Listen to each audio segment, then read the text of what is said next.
Welcome back to the deep dive. Today we are cutting straight through all the frantic, often conflaming noise in digital marketing. Mhm. If you are just exhausted by chasing algorithmic ghost stories and you're looking for a robust SEO strategy, one that's genuinely built to last through 2026, this is the deep dive for you. It really is. We've stacked all the source material, the official updates, the case studies, the latest research to give you a clear, future-proof roadmap. And, the landscape has never been this volatile, but I think that volatility actually clarifies the path forward. How so? Well, we're navigating the full impact of a huge Google Core update that started rolling out December 2025. Mm-hmm. And that's layered directly on top of, the permanent rise of generative AI. So our goal today is to give you strategies that yield real, measurable results. Not just temporary tricks. Exactly. No more tricks. Absolutely. The mission is to simplify the complex. We're going to distill everything down to three foundational, sort of non-negotiable pillars of modern digital success. And if you build your strategy on these three things, superior content value, a flawless technical experience, and demonstrable brand reputation, you will win. Okay, so let's unpack this new reality, starting with the revolution that is happening right now in the search bar. We have to. Yeah. And we have to move past the traditional definition of SEO. The critical concept you have to understand now is generative engine optimization, GEO. GEO. Traditional SEO is all about, improving rankings in that familiar list of 10 blue links. GEO it's fundamentally different. It's the practice of adapting your content to improve its visibility, specifically in the results from generative AI platforms. Like ChatGPT, Google Gemini, Claude. Exactly those. So we're optimizing for the AI summary for the direct answer rather than just the raw link. That is a massive operational shift. What really necessitated this, practically speaking? Just look at the data. I mean, traditional organic search is still powerful, don't get me wrong. It accounts for about 53% of website traffic. Still a majority. But, and this is the big but, an estimated 58% of all user queries are now conversational. Users aren't typing 4 keywords anymore. They're asking, what's the best way to clean my hardwood floors without damaging them? Right, they're having a conversation with the search engine. And because the interactions are conversational, the platforms have to synthesize direct answers. This makes GEO, alongside traditional SEO, and answer engine optimization absolutely essential. If you're not in the summary, you're invisible. This sounds like we need completely new ways to measure visibility because traditional impressions aren't telling the full story anymore. Precisely. If your content is being used in an AI answer, but the user never actually clicks a link, how do you measure success? Yeah, how do you prove your value? We've seen the emergence of new benchmarks, and you need to start tracking them. Okay, so what are those key metrics? What defines visibility in this new AI-driven world? The first is the Generative Appearance Score. This is essentially the AI equivalent of a traditional impression. It measures how often your unique facts, your data, your content points are selected and used by the AI when it's generating an answer. Then you have share of AI voice, Share of AI voice. which is the percentage of the overall AI-generated answer that is attributed back to your domain. The goal is to maximize both. That puts so much pressure on creators to be primary sources. Speaking of pressure, let's talk about that seismic Google Core update from the end of 2025. It started rolling out globally December 11th. How does this fit into the big picture? It connects directly to the groundwork they laid earlier in the year. If you remember, the August 2025 spam update was very tactical. Right, that was the one that hit all the machine-generated repetitive stuff. Exactly. It penalized things like doorway pages, keyword stuffing. It was a real crackdown on manipulation. So if the August update was the defensive move against spam, what was the December Core update trying to do strategically? It's broader. I'd say it's more philosophical. It affects the core ranking systems globally, and it moves beyond just spam detection to reward a higher plane of relevance and user satisfaction. So Google knows AI can synthesize existing knowledge really fast. Instantly. So they have to ensure the pages they point to, the foundational sources, are genuinely useful and trustworthy. So what does this new level of relevance look like in practice? If I'm a content writer, what am I actually being rewarded for now? You're being rewarded for content that delivers. Google now explicitly rewards pages that answer questions directly, that link to reliable sources to back up their claims, and most importantly, content that helps the user complete their task without confusion. So if your page makes the user click back to the search results to find a better answer, You'll eventually slip. You're being judged on whether you satisfy the user's intent completely. That makes perfect sense, and it brings us right to the first pillar of long-term success: reputation, specifically EEAT. EEAT, experience, expertise, authoritativeness, and trustworthiness. It is now, and I'm not exaggerating, existentially important. In a world where AI can produce mountains of grammatically perfect but hollow content instantly, demonstrable trust is the only thing that lets your brand stand out. It's not a nice to have anymore. It's the signal Google is actively hunting for. But if everyone is just saying, we have EEAT, how does a small business actually do this? How do you prove it beyond just having a biography page? That's the critical distinction. You have to demonstrate it, not just claim it. First, invest in a team of genuine, recognized experts in your field. Real people who can be authentic advocates. Second, you have to ensure that evidence of ET is on every piece of content. That means clear author bios, references to their certifications, links to their other work. So if the expert used the product, you show a picture of them using it. If they have a certification, you link to the board that issued it. Precisely. And the final strategy, the most powerful one, is including genuine expert opinion. The unique take. Yes. If your content just repackages common knowledge, AI can do it faster. But if your expert adds a unique, defensible perspective, new data, proprietary insights, a dissenting viewpoint, that is what differentiates you. That's what Google wants to rank. And that leads us perfectly to pillar 2, creating new content value. As you said, the SEO industry has always been great at curating and repackaging. We were masters of optimization. We were, but AI has made that job obsolete overnight. So what's the pivot? If you want to rank high now, you have to create new value from your expertise.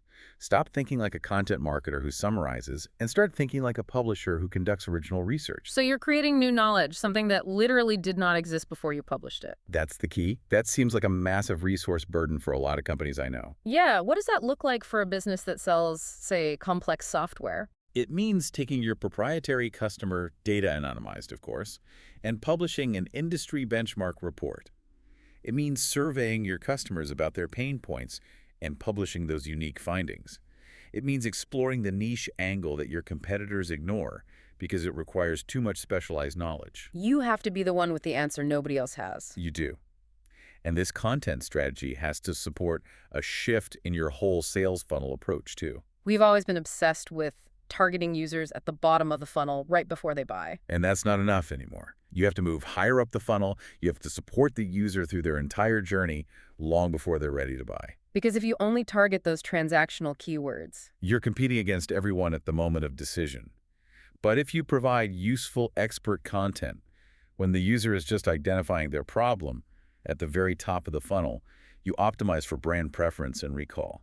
So when they're finally ready to buy, your brand is the one that pops into their mind because you were the trusted source when they were just learning. Exactly. It's a long-term play, but it creates the deepest moat against your competition. Okay, now for pillar 3, the foundation that supports all this amazing content: technical excellence, the landing page experience. All the expertise in the world is wasted if the site is slow or broken. Technical quality and content quality are inseparable now. The core web vitals are still the mandatory minimum. You need to be optimizing media and fonts, using a content delivery network or CDN, caching resources. And lazy loading. Why is lazy loading such a big deal now, specifically? Because of the new metrics Google uses for responsiveness. Lazy loading makes sure that non-visible elements like big images way down the page don't hold up what's called the critical rendering path. Okay. This directly improves your interaction to Next Paint Score, or INP. INP is a core web vital now. It measures how quickly a page responds to a user's click. If your page feels sluggish, your INP suffers, and Google sees that as a bad user experience. And since most searches are on mobile, designing for the lowest common denominator is also critical. It's a must. You have to design for the user on a low-end mobile device with a bad network. If your site is only fast on fiber, you're failing most of your users. So, responsive layout, SSL certificate, keep everything updated, and please avoid those intrusive full-screen pop-ups. The interstitials. They're the fastest way to irritate a user and get penalized on mobile. It's all about frictionless delivery of that EEAT content, which, and this is fascinating, leads us to attention your sources revealed. The content quality paradox. Hmm. We've seen these unbelievable success stories using programmatic SEO to scale content. The ability to scale quality content programmatically is revolutionary. Right. Take Flyhomes, an AI-powered home search platform. They went from 10,000 pages to over 425,000 in just 3 months. That's insane. How? They focused on hyper-comprehensive cost-of-living guides, and those guides alone generated 55.5% of their total site traffic, over 1 million monthly visits. Wow, and we see that tactic replicated everywhere. Absolutely. ChristCall, a cloud phone system, made a unique landing page for every single area code in the United States, that localized content. It generated 82% of all their U.S. traffic in 1 month. It's just smart, targeted, high-quality, templated content. Exactly. Wagering terms. Later. They both build out huge glossaries.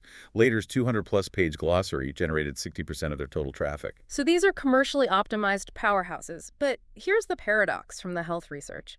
When you put this kind of content up against non-commercial expertise, users notice a conflict. They do.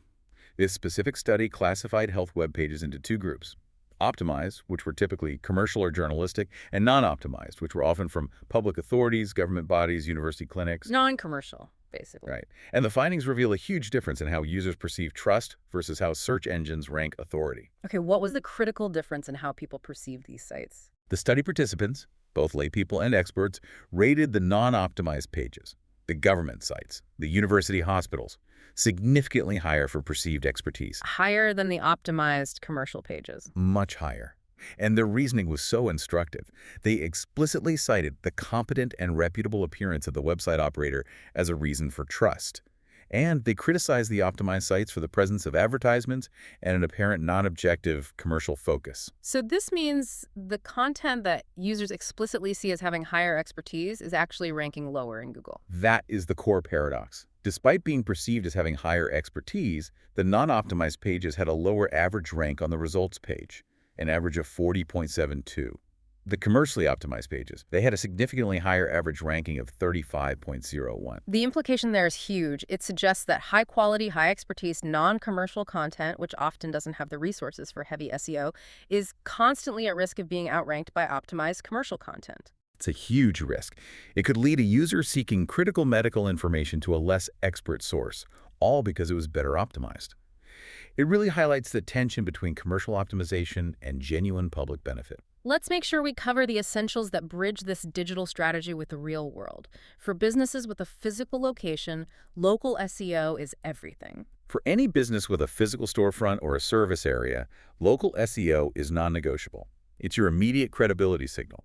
You have to completely optimize your Google My Business profile, fill out every field, manage it actively, respond to reviews. And the basics here, they're simple, but getting them wrong can be fatal. Absolutely.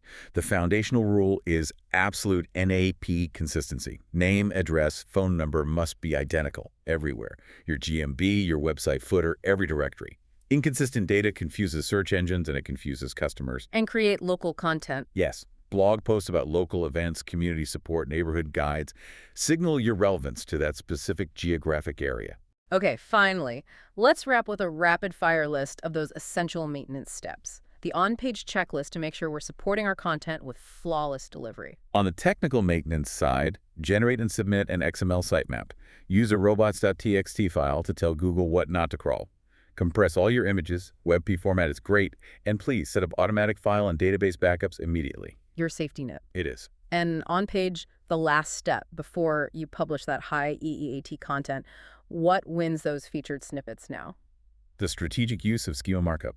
Every page needs unique meta titles and descriptions, of course. Yeah. But to compete in this GEO reality, schema is paramount. I've seen this in the case studies. You have. The Independent Pharmacy won 8,700 keywords in the People Also Ask box by using FAQ schema. Or look at Iowa Girl Eats, successfully using recipe schema to win those rich recipe snippets. Schema makes your data legible to the machine. So what does this all mean for the listener? To summarize our 3 pillars, the key takeaway is that SEO success in 2026 is less about finding algorithmic shortcuts. Much less. And more about merging strategic, scalable content expansion like high-quality programmatic SEO with the core values of technical excellence and authentic EEAT. That's the perfect summation. Remember, SEO is a marathon built on compounding trust.